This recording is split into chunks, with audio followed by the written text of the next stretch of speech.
प्रत्यक्ष अगर देखना है, कोई अपन कह दे कि साहब भगवान हम कथा सुनने के लिए गए थे, तो कथा में क्या मेरा महाकाल बाबा आता है? आता है साहब। वो रहता सभी के संग हूं, करता न किंचित अंगरे। वो रहता है पर नजर नहीं आए। और अगर देखना है, आपको प्रत्यक्ष देखना है कि परमात्मा है कि नहीं है, ऐसा शिव पुराण कहती है, ऐसा लिखा है शिव पुराण में। तरजू की नारायण जो है उत्तराखंड में, जहां बर्फबारी होती है, पर इधर जो माँ जगदम्बा, सती उमा और भगवान भोलेनाथ के जो बावरी हुई थी, फेरे हुए थे, वहां की अग्नि आज भी प्रत्यक्ष है। जो गड्ढे पड़े, उन गड्ढों में चाहे सब और बर्फ ही बर्फ है, लेकिन आज भी उन गड्ढों में पानी गर्म है। ये क्या है? ये प्रत्यक्ष है। एक तो ये, दूसरा अगर देखना है तो मल्लिका अर्जुन जो है, द्वादश ज्योतिर्लिंग में एक ज्योतिर्लिंग मल्लिका अर्जुन का है।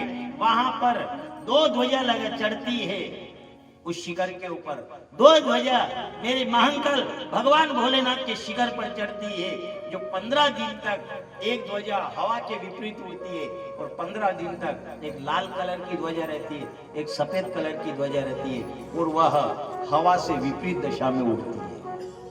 हवा इधर की चल रही है तो उधर ही, इधर उड़ना चाहिए। इधर की हवा है तो इधर जाना चाहिए, पर नहीं, इधर से हवा आ रही है तो हवा की ओर ही वो। ये प्रत्यक्ष है। और क्या देखना? कभी दिल से याद तो करके देखो, याद करके देखो, वो आएगा, वो आएगा। मान लिया जाए ऐसे अगर नहीं आया तो सपने में आ जाएगा, और सपने में भी अगर आ गया तो भी वो तो जाते जाते न्याल कर देगा सपने में भी। असली नहीं आए, नहीं आए तो ही अच्छा है। असली नजर नहीं आए तो बढ़िया है। असली नजर आ गया तो अपन यहां नजर नहीं आएंगे। ये अगर ये नजर आ गया तो अपन यहां नजर नहीं आएंगे, फिर अपन को। सही बात तो ये है, सही बात ये, केवल ध्यान कर लो, ध्यान कर लो तो भी बाबा ध्यान में आ जाएगा। जनाबाई जो थी गरीब थी, और इधर जब सवारी निकल रही थी, भगवान विठल की सवारी निकल रही थी, जनाबाई के गोबर में हाथ लथपथ थे। इधर वो जनाबाई आई, दौड़ती हुई आई, और आकर के कहने लगी विठल भगवान, विठल भगवान। और जैसे आ रही, उन्होंने कहा तू, अरे न जाने कैसे कैसी बदबू आ रही है तेरे हाथों से गोबर की, जो कंडे ठेप रही थी, छाना थी। ठेपते दौड़ती हुई आई। इधर जो भी थे उन्होंने कहा हट, दूर हट, यहाँ से दूर हटा दिया। अरे मुझे विठल भगवान के दर्शन करना है, वो सवारी निकल रही है, मुझे दर्शन करने दो। लेकिन उसको अलग हटा दिया। अब जनाबाई ने जो गोबर था, उस गोबर के अंदर थाप मारी, विठल विठल विठल नाथ, विठल विठल विठल नाथ। तो वो जो कंडे ठेपती थी, उन कंडों के अंदर विठल भगवान प्रकट हो गए। वो कंडे के अंदर से विठल भगवान की आवाज आने लगी। वही तो, यही तो है। मान लीजिए अपन भक्ति करते हैं तो कोई भगवान नजर थोड़ी आएंगे, या भगवान कोई बरकत थोड़ी देंगे। भगवान बरकत नहीं देंगे, लेकिन भगवान को एक ऐसा आधार बना देंगे, उस आधार से अपन पार। मान लीजिए सोयाबीन का कम भाव है, सोयाबीन का कम भाव है, पैसे मांगने वाले आ रहे हैं। अब वो भगवान आकर तो आपको पैसा वाला नहीं बनाएगा, पर इधर जैसे वो कहेंगे कि साहब आज सोयाबीन मंडी ले जाए, लेकिन वो पत्नी मना कर दे, आज मत ले जाओ। आप क्यों? आप 10 दिन और रुक जाओ। अरे 10 दिन क्यों रुक जाए? अरे कथा आ रही है बेटा, कथा के बाद चले जाना। आप तो भोला अपने गांव में आ रहा है, तो आप ऐसा करो कि आप 7 दिन तो सब काम छोड़ दो। अब सब काम छोड़ दिया। अब विचार कर लो, मान लिया पत्नी के कहने पर उसने, पति ने बात मान ली।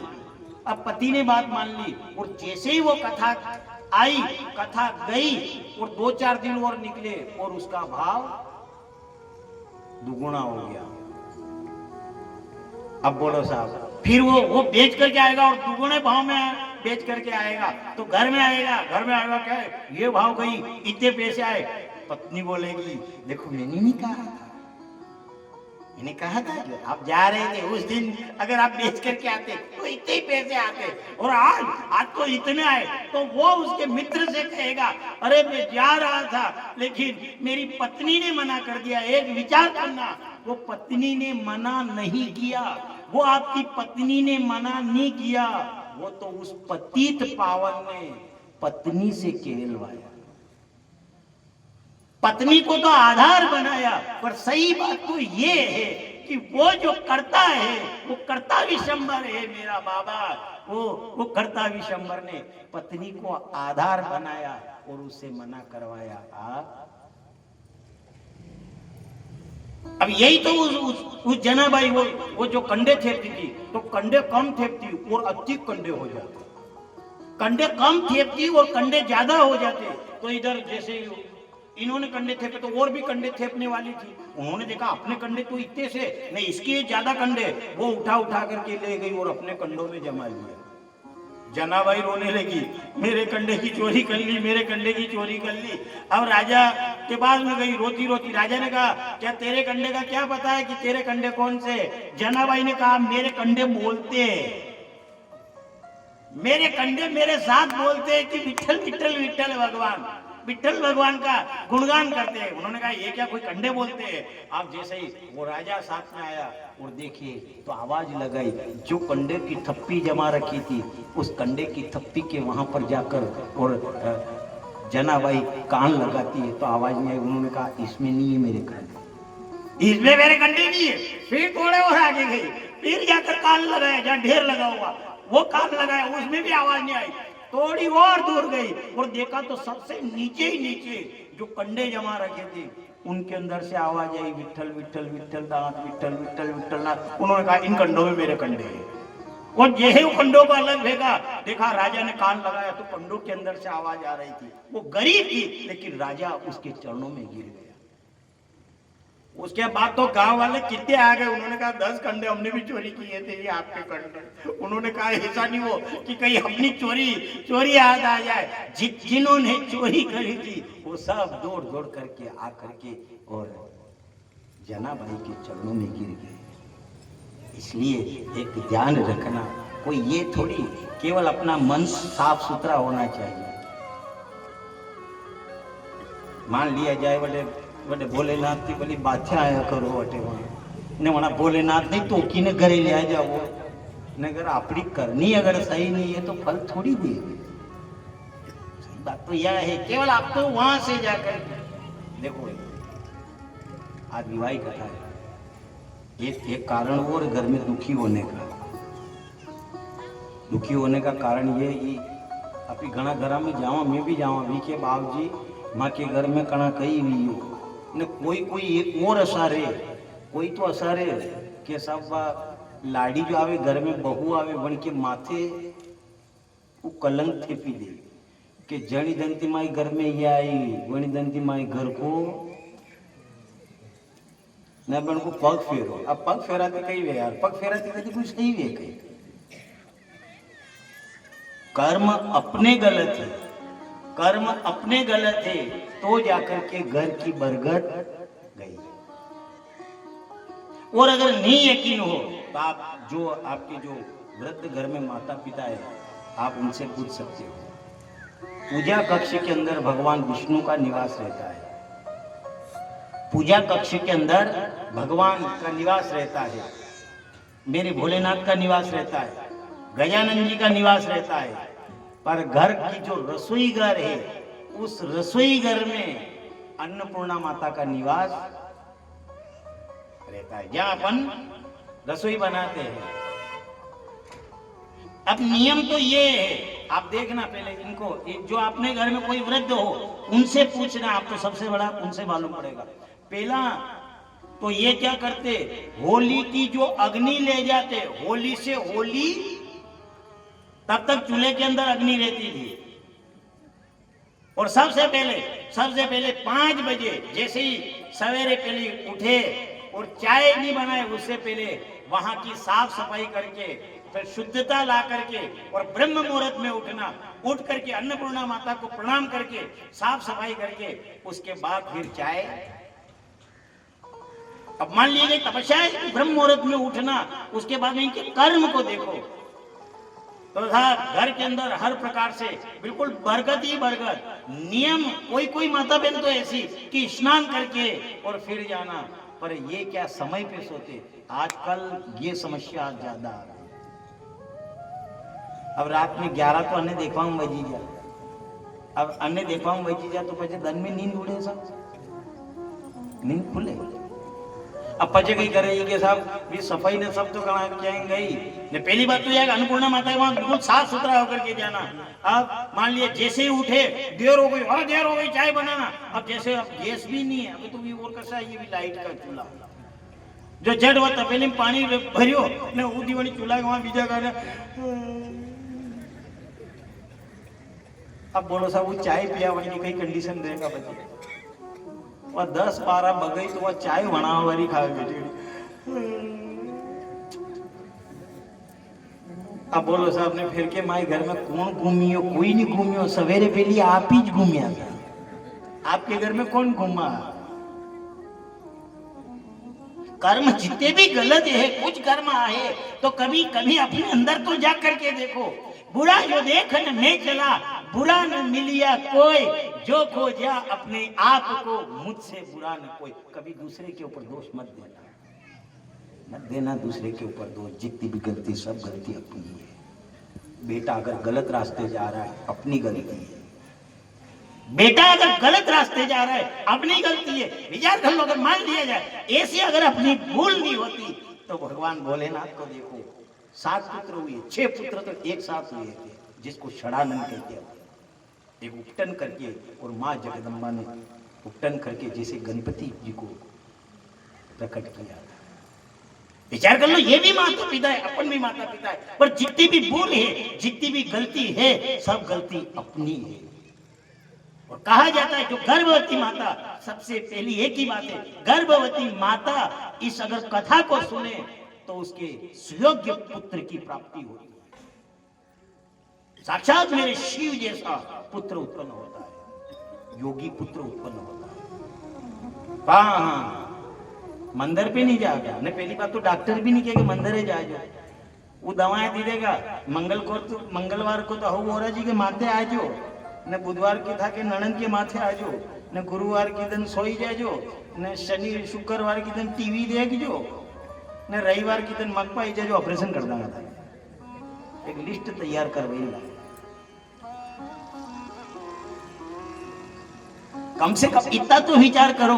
अरे अपन शास्त्र देखते हैं, राम कथा अपन ने देखी, राम कथा आपने सुनी होगी, रामायण को खोल करके देखना। राम कथा में कभी आपको ये नजर नहीं आएगा कि पिताजी ने प्रभु श्री राम से ये कहा कि 14 वर्ष के लिए वन को जाओ। पहले रामायण ही ज्यादा होती थी। आप देखना, नहीं कि वो रामचरितमानस खोल करके देखना। आप केकई ने 2 वरदान मांगे थे, तापस वेश विशेष उदासी 14 भरत राम वनवासी। एक में तो भरत का राज तिलक मांगा, दूसरे से राम का जो 14 वर्ष का वनवास मांगा। पर ये वनवास उन्होंने 2 वरदान मांग लिए, पर आप देखना आपको राम कथा में कहीं ये लिखा हुआ नहीं मिलेगा कि राजा दशरथ जी ने राम से कहा राम 14 वर्ष के लिए वन को जाओ। एक विचार कर लो क्या कारण क्या था, पर वो शिक्षा किसकी थी? वो माँ की शिक्षा थी। जब जब राम पालने में सोए हुए थे, छोटे से थे, और जब माँ पालने में पड़े हुए राम को झूला देती थी, वो झूले में उस पलने के टाइम पर एक भजन गाती थी। ओ रघुकुल रीत सदा चली आई, प्राण जाए पर वचन न जाए।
आदि की रचयिता है। ये रचना करने वाले भोले बाबा है। और ऐसी रचना करी मेरे बाबा ने कि जब राम गर्भ में थे उस समय की शिक्षा नहीं है, जब पालने में पड़े हुए थे उस समय भी, जब भी माता कौशल्या ने झूला दिया, और गोकुल रीत सदा चली आई,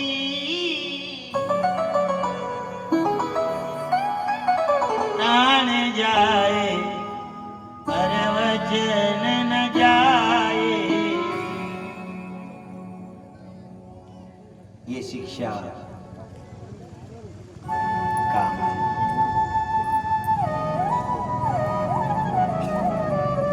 जब माता कौशल्या ने इस प्रकार की शिक्षा दी तो राम को ये नहीं कहना पड़ा कि राम तुम मन को जाओ।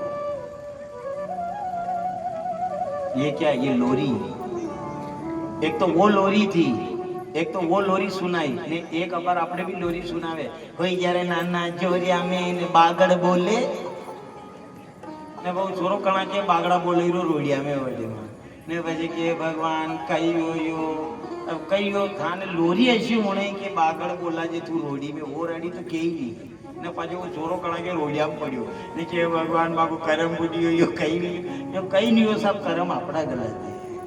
तो जाकर के ने और कणा कहीं हालर हुलर आशिको रे भाई ने पग बांग्यो थारी मासी को, जो कणा के बाद डिलीवरी में हम चार पूछवा मासी ही गेले पड़ी बोलो को पग पेक जा बोलो सब लोरी सुनाना है। वो क्या अपन वो बहुत सारे दूसरे के ऊपर दोष ठोकते हैं कि ये क्या हो गया, ये हमारे क्या हो गया। घर के अंदर कुछ भी नहीं हुआ, कर्म अपने गलत है। और कर्म की सजा तो प्राणी को आज ऐसा करो, जब कौशल्या ने राम को जब पालने के अंदर पोड़ाया और झूला दिया तो झूले में ऐसी लोरी नहीं सुनाई।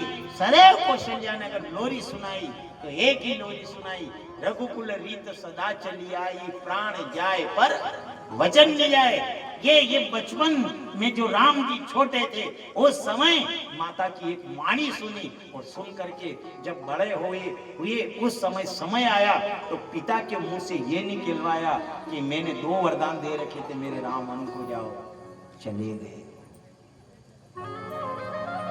इसलिए सर्वप्रथम वो कहनी साहब सबसे पहला अगर कोई गुरु है तो वो गुरु है माँ। माँ जैसी शिक्षा देगी ऐसी संतान उत्पन्न होगी। इसलिए भगवान से यही प्रार्थना करो, भगवान से मांगना, सदैव मांगना। तो धन दौलत नहीं मांगना, क्योंकि धन दौलत मांगेंगे यहीं रह जाएगी।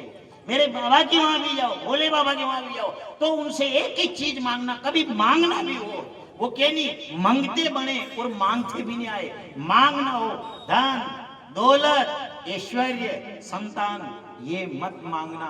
अगर मांगना हो तो परमात्मा से कहना आपकी कृपा दीजिए, आपकी कृपा, और भगवान की कृपा में सब आ जाता है। प्रत्यक्ष देता है मेरा बाबा। और भी प्रत्यक्ष देखना है तो एक बिजली महादेव है, नाम उनका बिजली महादेव। और बिजली महादेव के ऊपर सब जो बरसात की ऋतु जो आती है, वर्षा ऋतु आती है, और वर्षा ऋतु में जब गर्जना होती है, उस गर्जना में सबसे पहले अगर बिजली गिरती है तो उन बिजली महादेव के ऊपर गिरती है, जिससे उनके टुकड़े हो जाते हैं। और वो पुजारी है, वो पुजारी गांव में जाता है और गांव में जाकर के फिर दही इकट्ठा करता है, और सबके घर से दही इकट्ठा करके फिर उन महादेव की जो लिंग है, मूर्ति है, उसको चिपकाता है। और ऐसा शिव पुराण कहती है कि वो चिपकाने के बाद चाहे हाथी भी पैर मारे तो वो नहीं टूटेगी, ऐसी चिपक जाती है। जैसे बिजली गिरती है उस समय उसका खंड खंड हो जाता है, लेकिन वो जब दही से चिपकाई जाती है तो वो ऐसे, और उनका नाम ही बिजली महादेव है। चाहे कितने भी हाथी आकर के ठोकर मारे, लेकिन फिर भी वो टच से मच नहीं होती। इधर जब शिव पुराण कहती है माता लक्ष्मी के 3 भाई बहन थे, एक तो दाता और विधाता। दाता और विधाता 2 तो भाई थे, और ज्येष्ठा नाम की जो उनकी बहन थी। पर ज्येष्ठा कौन थी? ज्येष्ठा दरिद्री थी, वो दरिद्रता उसकी बहन थी। और इधर महालक्ष्मी मैया से भगवान विष्णु विवाह करना चाहते थे, पर जब लक्ष्मी से उन्होंने विवाह करने की कहा, उस समय महालक्ष्मी ने, माता लक्ष्मी ने मना कर दिया। भगवान विष्णु से कहा पहले आप ऐसा करिए कि पहले मेरी बहन जो है ज्येष्ठा, इसका विवाह करवाइए, उसके बाद मैं आपके साथ विवाह करूंगी, क्योंकि जो बड़ी है वो बड़ी मेरी बहन है। और ज्येष्ठा थी दरिद्री, दरिद्रता थी वो, लेकिन सुंदरता में लक्ष्मी जैसी ही सुंदर थी। इधर लक्ष्मी ने कहा कि जब तक मेरी बहन का विवाह नहीं होगा तब तक मैं विवाह नहीं करूंगी। अब विष्णु भगवान ने देखा कि अब मैं कहां जाऊं, किसके साथ में इसकी बहन का विवाह करवाऊं। तो वो दुस्सा मुनि जो थे, यज्ञ कर रहे थे, भगवान का भजन कर रहे थे, उनसे जाकर के कहा आपका विवाह हो गया? उन्होंने कहा नहीं हुआ। तो इच्छा है आपकी विवाह करने की? उन्होंने कहा कि नहीं, मेरी इच्छा नहीं है। कौन इस झंझट में पड़े? पर एक बात और है, सबसे बड़ी एक बात है, गृहस्थ आश्रम सबसे बड़ा आश्रम है। गृहस्थ आश्रम, एक महात्मा आए थे और महात्मा ने आकर के कहा कि गृहस्थ आश्रम सब बेकार है, सब ऐसे, सब नरक में जाएंगे, ऐसे जाएंगे, ये जाएंगे, ये जाएंगे, सबसे बड़ा अगर कोई है तो वो है हम महात्मा है, हम महात्मा है। ऐसे गृहस्थी वालों को इकट्ठा करके और बार बार ऐसी वाणी उच्चारण कर रहे थे। अब कोई होता है गांव में रहता है, कोई दिमागदार रहता है। अब दिमागदार था कोई, वो आया, उन्होंने कहा कि आप संत बड़े हैं कि हाँ, कि गृहस्थाश्रम ऐसे ही है, कोई दम नहीं है। उन्होंने कहा संत अगर नहीं होते, उन्होंने कहा कि ये बताओ आप गृहस्थी में और संत में, वो दोनों की आप परिभाषा हमको समझाओ कि संत में और गृहस्थाश्रम में क्या अंतर है, गृहस्थ में और संत में क्या अंतर है, इसकी परिभाषा हमको समझाओ। उस गृहस्थी वाले ने कहा, तभी उन्होंने कहा, उन संत ने कहा कि संत अगर नहीं होते तो गृहस्थी वालों को शिक्षा कौन देता। उन महात्मा ने कहा कि संत अगर नहीं होते तो इन गृहस्थी वालों को शिक्षा कौन देता। उसी समय उस चतुर पुरुष ने कहा गृहस्थी वाले नहीं होते तो संत को भिक्षा कौन देता। बिना भिक्षा से कोई जीवित नहीं रह सकता। विचार कर लो, शिक्षा देना सरल है, पर गृहस्थ आश्रम में रह करके, मान लिया अपन कह दे, कुछ भी कह दे, पर जितने भी यहाँ करके बैठे अपन के साथ घना घना कह के आई नहीं सक्या, मान लिया जाए आप इतने ही आ गए, पर सब आए, पर कोई किस हिसाब से निकल करके आए, वो तो या तो मेरा बाबा महादेव जानता है या उनकी आत्मा जानती है कि कैसे निकल करके आऊं। बड़ा झंझट है साहब गृहस्थाश्रम में, बड़ी मुश्किल है। बिना एकाएक कहा जाता है कि जंजीरों से बांध दो, जंजीरों से आपको बांध दे फिर भी तोड़ करके प्राणी आ सकता है, पर गृहस्थाश्रम से बंधा हुआ प्राणी छूट नहीं सकता। उन्होंने कहा कि अगर संत नहीं होते तो गृहस्थी वालों को शिक्षा कौन देते। उसने कहा, उस प्राणी ने कहा अगर गृहस्थी वाले नहीं होते तो संतों को भिक्षा कौन देते। उन्होंने कहा मैंने इसीलिए तो विवाह नहीं किया। अब दूसरों, उन्होंने कहा आपने विवाह नहीं किया कि विवाह नहीं हुआ। एक और घना घना तो यूं संत बनी जा, मैं घना घना से शादी गई को नहीं तो क्या आप तो लो साहब अत्री तो निकली ना पे। तो उन्होंने कहा इसलिए मैंने विवाह नहीं किया। उन्होंने कहा विवाह नहीं किया कि आपका विवाह नहीं हुआ। उन्होंने कहा कि नहीं, मैं तो संत बन गया। फिर उस गृहस्थी वाले ने कहा कि ठीक है आपने विवाह नहीं किया, लेकिन आपके माता पिता ने। उन्होंने कहा हाँ मेरे माता पिता ने तो विवाह किया। तो फिर आप गृहस्थी को छोटी कैसे मान बता सकते हो? आपने विवाह नहीं किया। अगर आपके माता पिता विवाह नहीं करते तो क्या आप जैसे संत का जन्म होता? नहीं होता। गृहस्थी वाले अगर नहीं होते तो संत तो क्या भगवंत का भी जन्म नहीं होता, इसलिए दृष्टि वाला सबसे बड़ा है। जब इधर विवाह करने की बात आई, दुस्सा मुनि के पास में भगवान विष्णु गए और भगवान विष्णु ने जाकर के दुस्सा मुनि से कहा आप विवाह कीजिए। उन्होंने कहा नहीं, मैं इस झंझट में नहीं पड़ूंगा, मैं विवाह नहीं करूंगा। उन्होंने कहा पहले कन्या तो देख लो, आप देखो तो सही। और जैसे जब गए दुस्सा मुनि गए और देखा तो जो दरिद्रता थी, ज्येष्ठा थी, वो दरिद्रता जितनी सुंदर लक्ष्मी माता थी उससे भी काफी बढ़िया सुंदर थी वो। जैसे दुस्सा मुनि को दिखाया और दिखा करके जो दुस्सा मुनि ने देखा, देखते ही भगवान विष्णु ने कहा क्या इच्छा है? उन्होंने कहा इससे तो मैं विवाह करूंगा। इसलिए ध्यान रखना, ज्यादा सुंदरता के चक्कर में नहीं पड़ना।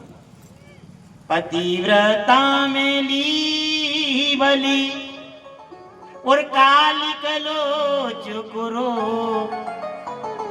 एक पतिव्रता के रूप पर वारू कोटि स्वरूप। अबे ज्यादा समस्या एक हो रही, मनपसंद, यह समस्या और ज्यादा है। पेला तो मैं देखांगा, पेला साहब संबंध वेगा वरती पेला वही बालिका ने बालक बतावेगा, होने के बाद भी 3-4 महीना तक फोन पे बात करेगा, ने पजे शादी लेगा, ने महीना बाद तलाक। ये मनपसंद।